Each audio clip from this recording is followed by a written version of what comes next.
Hello student, I am Rajni Gupta. Welcome to science solution. आज हम पढ़ेंगे क्लास 8 साइंस का चैप्टर 5 कोयला और एवं पेट्रोलियम। ठीक है, तो कोयला और पेट्रोलियम ये दोनों ही ईंधन के रूप में काम में आते हैं। कैसे आते हैं और कैसे हमें ये प्राप्त होते हैं, आज हम इस पार्ट में इस पर चर्चा करेंगे। सबसे पहले हम ये देखेंगे कि मानव निर्मित जो पदार्थ हैं जो हम प्रयोग करते हैं वो क्या हैं। तो वो क्या है? पेंसिल है, पेन है, कॉपी है, किताबें हैं, अलमारी है, फ्रिज है, किचन में आने वाले सामान सब मानव निर्मित। और प्राकृतिक क्या है? जो हमें प्रकृति से प्राप्त हुए। प्रकृति से हमें क्या क्या प्राप्त हुआ? जैसे अपनी वायु है, जल है, जंगल है ना। तो ये सब क्या है? प्राकृतिक हैं। प्राकृतिक तो मतलब प्राकृतिक संसाधन क्या है? जो हमें प्रकृति से प्राप्त होते हैं वो प्राकृतिक संसाधन कहलाते हैं। तो प्राकृतिक संसाधन भी दो प्रकार के हैं उपलब्धता के आधार पर। एक वैसे प्राकृतिक संसाधन जो मानव के द्वारा कभी समाप्त ही नहीं होंगे, मतलब मानव चाहे इतना इनको यूज करे, मानव क्रिया पर ये कभी ख़त्म नहीं होंगे। इन्हें असीमित मात्रा में, जैसे सूर्य का प्रकाश और वायु। एक समाप्त होने वाले, ये मानवीय क्रियाकलापों से कभी भविष्य में समाप्त हो सकते हैं। इनकी जो मात्रा है बहुत ही सीमित है, जैसे वन, जंगल, वन्य जीव मतलब जीव जंतु, खनिज, कोयला, पेट्रोलियम और प्राकृतिक गैस। इनको हम जीवाश्म ईंधन भी कहते हैं, क्योंकि ये अपन को पेड़ पौधों के पेड़ पेड़ पौधों के और जीव जंतुओं के अवशेषों से हमको प्राप्त होते हैं। तो जैसे जो इनका जो निर्माण है सभी प्राणियों के मृत अवशेषों से होता है, इन्हें जीवाश्म ईंधन कहते हैं। जीवाश्म ईंधन में केवल क्या आता है? कोयला आता है, पेट्रोलियम आती है और प्राकृतिक गैसें आती हैं। वन और वन्य जीव नहीं आते हैं। वन और वन्य जीव सजीव हैं और ये सजीव जीवों के जीवाश्म से प्राप्त होते हैं। ठीक है बच्चों, तो कोयला, सबसे पहले अपन कोयले के बारे में पढ़ेंगे।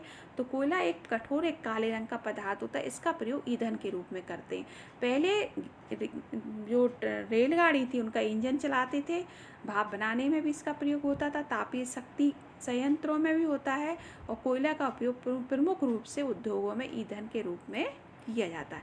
अब कोयला हमको कैसे प्राप्त हुआ, इस पर चर्चा करते हैं। तो 300 मिलियन वर्ष पूर्व पृथ्वी के निचले जलीय क्षेत्रों में, है ना, घने वन थे। क्या थे? घने वन थे। जब बाढ़ आई तो बाढ़ के कारण जो घने वन थे वो दब गए और इस पर धीरे धीरे कई मिट्टी का दबाव बढ़ गया। फिर क्या हुआ? वायु की अनुपस्थिति के कारण उच्च दाब, उच्च ताप पर पृथ्वी के भीतर मृत पेड़ पौधे धीरे धीरे परिवर्तित हो गए कोयले में। तो इस विधि को हमने कहा कार्बनीकरण। ठीक है, जो अपन को वनस्पति के अवशेषों से प्राप्त हुआ। कोयले को भी हम जीवाश्म, इसलिए हम कोयले को क्या कहते हैं? जीवाश्म ईंधन, क्योंकि ये वनस्पति के अवशेषों से प्राप्त हुई है। कोयले को जब हम जलाते हैं तो कोयले तो कार्बन डाइऑक्साइड गैस उत्पन्न होती है। और उद्योग में कोयलों के प्रक्रमण से हमें निम्न पदार्थ प्राप्त होते हैं, जैसे कोक, कोलतार और कोयला गैस। अब सबसे पहले अपन कोक के बारे में पढ़ेंगे। कोक क्या है? कोक एक कठोर सरिंध, एक काला पदार्थ है, एक कार्बन का शुद्ध रूप है। और कोक का उपयोग इस्पात के औद्योगिक निर्माण में बहुत से धातुओं के निष्कर्षण में किया जाता है, धातुओं के शुद्धिकरण में किया जाता है। कोलतार क्या है? अप्रिय और काला गाढ़ा द्रव्य है ना, इसका प्रयोग भी बहुत किया जाता है। कोलतार का उपयोग उत्पादों, प्रारंभिक पदार्थों, दैनिक जीवन में काम आने वाले औद्योगिक निर्माण में किया जाता है। संश्लेषित रंग में, औषधि में, विस्फोटक में, सुगंध में, प्लास्टिक में, फोटोग्राफी में, है ना, मौत अन्य कीटों को भगाने में भी। और नेपथलीन की जो गोलियां बनाई जाती हैं वो भी कोलतार से प्राप्त की जाती हैं। और आज पहले जो पक्की सड़कें बनती थी कोलतार से बनती थी, आजकल पेट्रोलियम उत्पाद बिटुमेन का प्रयोग किया जाने लगा है। तो ये भी पेपर में बहुत आता है। अब कोयला गैस क्या होती है? तो कोयले के प्रक्रमण के द्वारा कोक बनाते समय जो हमें गैस प्राप्त होती है उसे हम कोयला गैस कहते हैं। इसका प्रयोग भी उद्योगों में ईंधन के रूप में किया जाता है। सबसे पहले 1810 में लंदन में और न्यूयॉर्क में कोयले गैस का उपयोग सड़कों पर रोशनी करने में किया गया था। और आजकल इसका उपयोग ऊष्मा के स्रोत के रूप में किया जा रहा है। अब है पेट्रोलियम। ईंधन के रूप में पेट्रोल का उपयोग मोटर वाहनों, साइकिलों को चलाने में किया जाता है। और भारी मोटर वाहनों जैसे ट्रकों और ट्रैक्टरों को चलाने के लिए डीजल काम आता है। ये ईंधन हमें प्राकृतिक स्रोत से ही प्राप्त होते हैं, जिसे हम पेट्रोलियम कहते हैं। तो जो पेट्रोल और डीजल हमें किससे प्राप्त होता है? पेट्रोलियम से प्राप्त होता है। पेट्रोलियम शब्द की उत्पत्ति पेट्रा चट्टान से और ओलियम तेल से हुई थी। ये ज़मीन के नीचे चट्टानों के मध्य से निकाला जाता है। ठीक है, ये कैसे निर्माण होता है? पेट्रोलियम का निर्माण समुद्र में रहने वाले जीवों से हुआ, क्योंकि जब ये जीव मर गए तो ये समुद्र के नीचे दब गए, फिर रेत और मिट्टी से भी ढक गए, फिर लाखों वर्ष तक ये दबे रहे। फिर उसके बाद वायु की अनुपस्थिति में उच्च ताप और उच्च दाब पर मृत जीवों को पेट्रोलियम और प्राकृतिक गैस में परिवर्तित कर दिया। इसलिए इसे भी हम जीवाश्म ईंधन कहते हैं। जो कोयला था वनस्पतियों के अवशेष से था, और ये था जीवों के मृत अवशेषों से पेट्रोलियम, और हमको पेट्रोलियम गैस प्राकृतिक गैस प्राप्त हुई। ठीक है, अब इसके बाद जो प्राकृतिक जो गैस इसे पेट्रोलियम है, तो पेट्रोलियम से हमें विभिन्न चीज़ें, पेट्रोलियम से अपन को कोयले से क्या क्या प्राप्त हुआ? कोक, कोल तार, है ना, पेट्रोल और गैस प्राप्त हुई। इसी प्रकार अपन को पेट्रोलियम का जब हम इसका परिष्करण करते हैं तब हमको निम्न चीज़ें प्राप्त होती हैं। जैसे जैसे अपन को सबसे पहले पेट्रोलियम गैस ही प्राप्त होगी, पेट्रोल प्राप्त होगा, डीजल प्राप्त होगा, स्नेहक तेल, पैराफिन, मोम आदि का जो मिश्रण होता है। जब हम पेट्रोलियम का संघटन करते हैं तो हमें ये सब चीज़ें प्राप्त होती हैं। तो कभी कभी ऐसा प्रश्न भी आ सकता है कि हमें पेट्रोलियम से क्या क्या प्राप्त होता है। पेट्रोलियम तो कच्चा पदार्थ है। देखो ये चित्र में दिख रहा है, गैस, पेट्रोलियम गैस ऊपर है, फिर तेल है और जल है। क्यों है जल से? क्योंकि ये दोनों जल से हल्के होते हैं और ये चट्टानों के बीच में होती हैं, तेलीय चट्टानें होती हैं। फिर है जो पेट्रोलियम होता है, पेट्रोलियम जो प्राकृतिक गैस, इन्हें अपन पेट्रो रसायन भी कहते हैं। पेट्रोलियम और प्राकृतिक गैस से जो अनेक उपयोगी पदार्थ प्राप्त किए जिन्हें हम पेट्रो रसायन कहते हैं। क्या क्या होता है इनसे? इनसे जो अपन ने पढ़े थे पहले वाले चैप्टरों में, कि जो रेसे प्राप्त किए थे, कृत्रिम रेसे, जो कृत्रिम रेसे जैसे पॉलिस्टर, नायलॉन, एक्रिलिक, ये सब हमको इनसे ही प्राप्त होते हैं, पेट्रो रसायन से। ये मानव निर्मित रेसे है ना, पॉलीथीन भी मानव निर्मित, प्लास्टिक, ये भी सब हमें पेट्रो रसायन मतलब इनसे ही बनते हैं जी। ये आ सकता है कभी प्लास्टिक किससे बनती है, पॉलिस्टर किससे बनता है, तो ये पेट्रो रसायन, जिसे अपन पेट्रो रसायन कहते हैं, ये मानव निर्मित रहते हैं। और इसमें इस पेट्रो रसायन मतलब पेट्रोलियम प्राकृतिक गैस जो कच्चे पदार्थ है, इनसे ही हमें पॉलिस्टर, नायलॉन, एक्रिलिक, पॉलीथीन और मानव निर्मित जो प्लास्टिक है वो हमें प्राप्त होती है।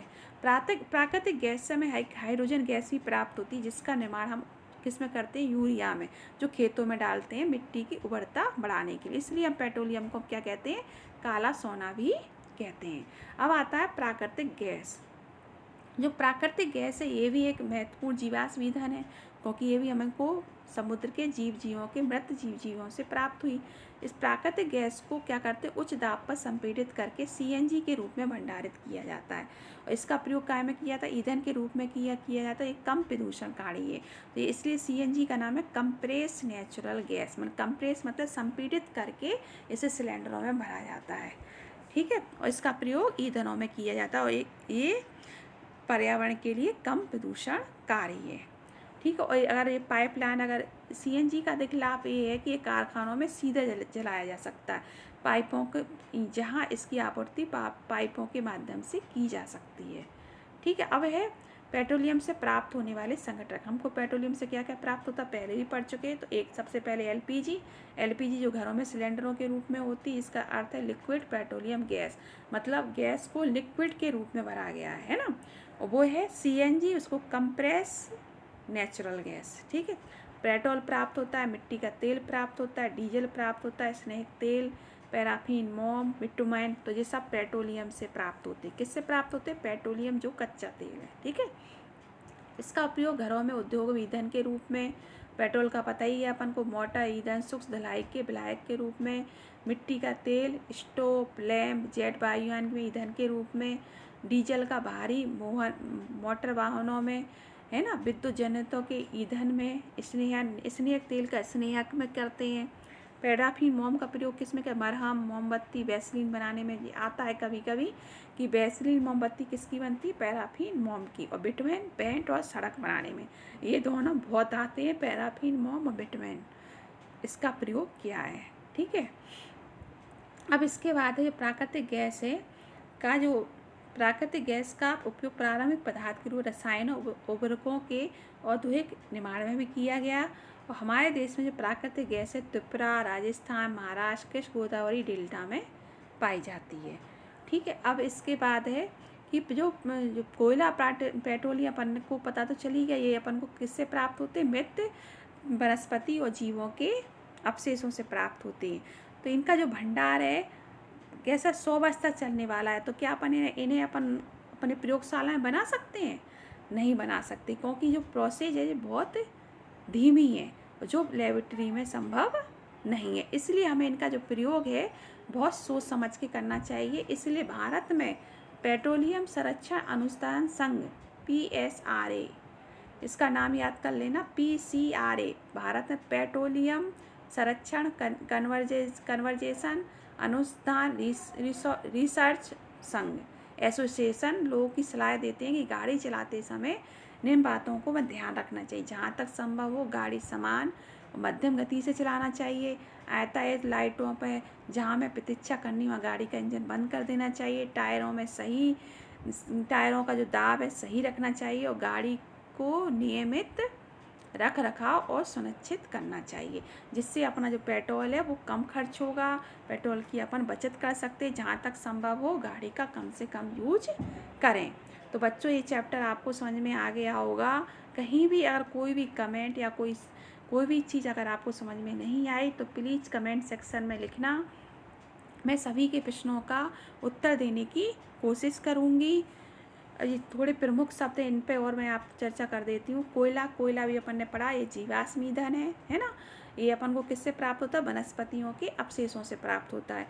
कोयला गैस, ये कोयले का जब अपन परिकरण करते हैं तब हमको ये कोयला गैस प्राप्त होती है। कोयले से हमें क्या क्या प्राप्त होता है? कोक, कोलताल गैस, ये हमें कोयले से प्राप्त उत्पाद है। जो पेपर में आ सकता है कि कोयले से हमें क्या क्या प्राप्त होता है, तो कोक, कोलताल और कोयला गैस। और पेट्रोलियम से क्या क्या प्राप्त होता है? ये पेट्रोलियम है, इससे क्या क्या क्या प्राप्त होता है? पेट्रोल, डीजल, मिट्टी, पैराफिन, मोम, स्नेक तेल, है ना। पेट्रोलियम का परिष्करण, पेट्रोलियम के परिष्करण से ही हमें सब कुछ प्राप्त होते हैं। पेट्रोलियम गैस, पेट्रोल, डीजल, मिट्टी का तेल, पैराफिन, मोम, स्नेक तेल। ठीक है। जीवाश्म ईंधन क्या है? ये समाप्त होने वाले संसाधन है ना। कोक क्या है? ये भी हमको कोयले से ही प्राप्त होता है ना। इसका निर्माण भी इस्पातों के उद्योगों में किया जाता है। तो बच्चों जी आपको पूरा अच्छी तरह से समझ में आ गया होगा। घर पर रहें, सुरक्षित रहें। नेक्स्ट वीडियो में मिलते हैं। Good bye.